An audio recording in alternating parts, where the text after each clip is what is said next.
Designing field వదిలేయాలి కారణం అంటే మా బ్రదరు ఎల్డర్ బ్రదర్కి ఈ ఫుడ్ బిజినెస్ అంటే ఇష్టం. ఆయన కోసం నేను వచ్చి మిఠాయి షాప్ పెట్టాలి అని, మాది బందర్ కదా, బందర్ లడ్డు హల్వా అని ఆ పేరుతో ఫస్ట్ మిఠాయి ఆన్ వీల్స్ అలా పెట్టి మిఠాయిలు అక్కడ అమ్మేవాడు. మా డిజైన్ స్టూడియో కింద పెట్టేవాడు దోమలు కూడా సార్. గంటకి 3,000 నుంచి 4,000 రూపాయలు అమ్మేసేవాడు అప్పట్లోనే. అప్పుడే. అంటే పెట్టగానే అయిపోయాయి. అంటే ఆ పక్కన ఆంధ్రప్రభ ఈ ఈ పేపర్ ఉండేది, ఆంధ్రప్రభను, ఇంకోటి ఇండియన్ ఎక్స్ప్రెస్ సార్. వాళ్ళు వచ్చేవాళ్ళు ఈవినింగ్, ఏమైనా మీరు ఇలా నిన్న బాగున్నాయి, వాళ్ళు వస్తే లేవు, ఎట్లా మీరు కొంచెం ఎక్కువ చేయాలి అనేవాడు ఒక ఆయన.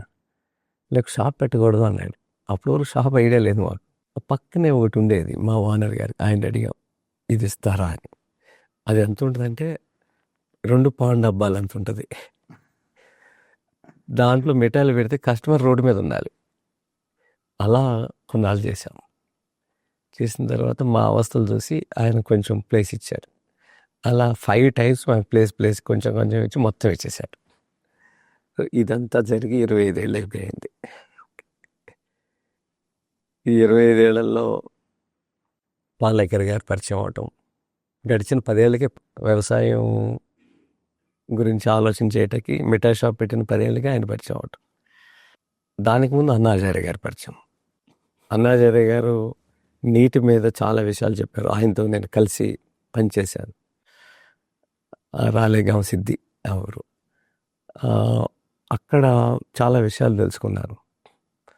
తర్వాత ఒకరోజు చాలా విషయాలు చెప్పారు ఆయన, అన్నాచార్య గారు. ఇక నీటిని దాయాలి అనేది ఇష్టము, పాలిథిన్ వాడకూడదు, అది భూమికి నష్టం, ఈ రెండే తెలుసుకున్నారు. పాలిథిన్ నష్టం, నీరంటే మనందరికి కావాలి, దాని మీద ఇష్టం, ఈ రెండు చేస్తూ ఉన్నాను. 2009-10లో నాకు పాలేకర్ గారు వార్త చదివాడు. అప్పుడు అసలు జరిగిన నష్టం అంతా వ్యవసాయ రంగంలో ఉంది.